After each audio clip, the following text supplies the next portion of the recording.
Pastor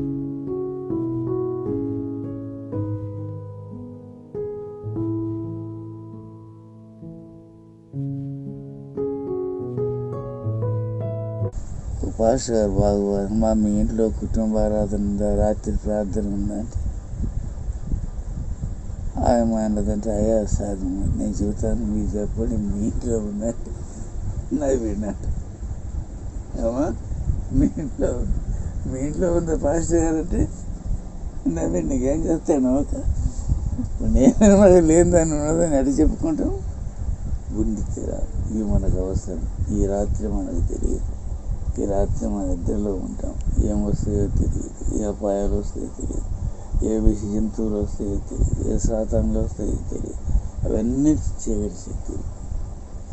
ఈ చీకటి శక్తులన్నిటి నుండి మనల్ని కాపాడాలంటే దేవునికి మనం ప్రార్థన చేయాలి. కాబట్టి రాత్రిపూట ప్రార్థనకి ఏం చెప్తున్నాడు ఆయన? నా జీవదాత అయిన దేవుని గురించిన ప్రార్థనయు కీర్తనయు నాకు తోడుగా. కాబట్టి ఎవరిని గురించిన ప్రార్థన తోడుగా ఉంటుంది? మన జీవదాత అయిన దేవుని గురించిన ప్రార్థన కీర్తన మనకు ఉండాలి. కాబట్టి రాత్రిపూట పగటి వేళ మన కళ్ళు కాళ్ళు చేతులు ఉన్నాయినా కొన్నిసార్లు అపాయంలో పడతాయనుకుంటాం. రాత్రి వేళ మాత్రం తప్పించుకున్న మార్గమేమీ ఉండదు. అలాంటప్పుడు మనల్ని తప్పించేది ఎవరు? దేవుడు. మరి ఏం చేయాలి? దేవునికి మనం ప్రార్థన చేయాలి. అందువలన భక్తుడు ఏం రాశాడు? పగటి వేళ యెహోవా తన కృప కలుగుగా ఆజ్ఞాపించాడు. రాత్రి వేళ ఆయన గురించిన కీర్తనయు నా జీవదాత దేవుని గురించిన ప్రార్థన నాకు తోడుగా. గృహిణికి ఇది అవసరం. మగవాళ్ళు ఇంట్లో ఉండొచ్చు, లేకపోతే. ఇప్పుడు నేను ఒకవేళ ఇద్దరు లాగా పాస్టర్ని ఒక హౌస్ విజిటింగ్ పోవాలని ఆడుంటాం ఇంట్లో. ఇప్పుడు ఎవరు చేయాలా?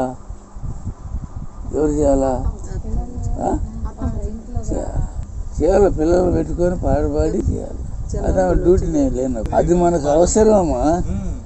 అది మన కాపుదల. గొప్ప గొప్ప సైన్యాలు కట్టే కూడా ప్రార్థన మనకు సైన్యాధిపతి అయిన దేవుణ్ణి మన కాపలా పెడుతుంది. కొద్దిగానే పిల్లలు నడిపెట్టి ప్రార్థన చేయడం మొదలుపెట్టండి. ఒకళ్ళు ట్యూషన్ పోతారా, పోకముందు చేయండి. ట్యూషన్ పోయేస్తే ఎంత టైం అవుతుందో 9 అయింది. అప్పుడు చేయాలంటే చేయలేదు, ముందైనా చేసుకోవచ్చు. అది కాబట్టి మరి ఉదయకాల ప్రార్థన, మరి ప్రార్థనకు 3 వేళలు ఉన్నాయి. ఉదయకాలం, మధ్యాహ్నం, కాబట్టి ఉదయకాల ప్రార్థన ఏంటంటే యోబు 10 ప్రకారం ఉదయకాల ప్రార్థన ఏంటంటే పిల్లలను తర్బీదు చేయాలి దేవునికి. మన పిల్లలను ప్రార్థన ద్వారా దేవునికి పరిచయం చేయాలి. వీళ్ళందరూ తండ్రి అయిపోయామని నేను. వీళ్ళందరూ లేచారు, పెద్దోడు, చిన్నాడు, చిన్నమ్మ, వీళ్ళంతా లేవాల్సింది తప్పకుండా తెల్లారుతున్నాను. యోబు 1 నీవు అతనికి అతని ఇంటి వారికి అతనికి కలిగిన సమస్తమునకును చుట్టూ కంచె వేసితివి కదా. నీవు అతనికి చేతి పనిని దీవించుట చేత అతని ఆస్తి దేశంలో బాగా గొప్పదైంది, విస్తరించారు. ఎందుకు? 5వ వచనం ఏముంది? 5వ వచనం, వారి వారి విందు దినములు పూర్తిగా యోబు తన కుమారులు పాపం చేసి తమ హృదయంలో దేవుని దూషించిరేమోనని వారిని పిలువనంపించి వారిని పవిత్రపరిచి అరుణోదయం అంటే సూర్యుడు యొక్క ఉదయానికి ఉదయించే అంత గొప్ప ఆస్తిపరుడు, ప్రపంచంలో గొప్పవాడు.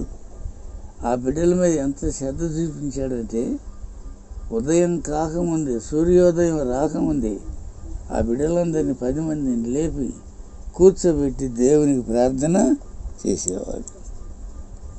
ఇప్పుడు చేయడం లేదు కాబట్టి మనం దెబ్బతింటున్నారా? కాబట్టి ప్రార్థనలో దేవుని శక్తి ఉంది, ప్రార్థనలో దేవుని బలం ఉంది. వారి విందు దినములు పూర్తి కాగా యోబు తన కుమారులు పాపం చేసి పాపం చేసి తమ హృదయములలో దేవుని దూషించిరేమో అని వారిని పిలువనంపించి వారిని పవిత్రపరిచి అరుణోదయమున లేచి వారిలో ఒక్కొక్కరి నిమిత్తమై తన బలి నర్పించుచూ వచ్చును.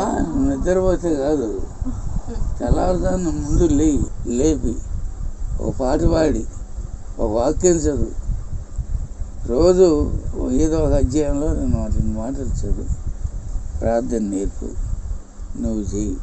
2 తలలు నువ్వు చేతులు పెట్టి చెయ్యి. ఇంక వాళ్ళు ఎన్ని సండే స్కూల్ పోయినా ఎన్ని అంత గాడిదలను కాసినట్టే ఉంటుంది. ఏం చెబుతారు సండే స్కూల్లో వాళ్ళు? చర్చిలో చెబుతారు కానీ, ఎర్రగబడి చెబుతారు కానీ ఎవడికి అర్థం కాదు. విన్నవరకు వింటారు, లేకపోతే లేదు. బాగా కేకలు వేసినాడు, ఇవాళ బలి చెప్పినాడు, చిన్నంగా కలిసినాడు, ఇవాళ పాస్టరే చెప్పాలి.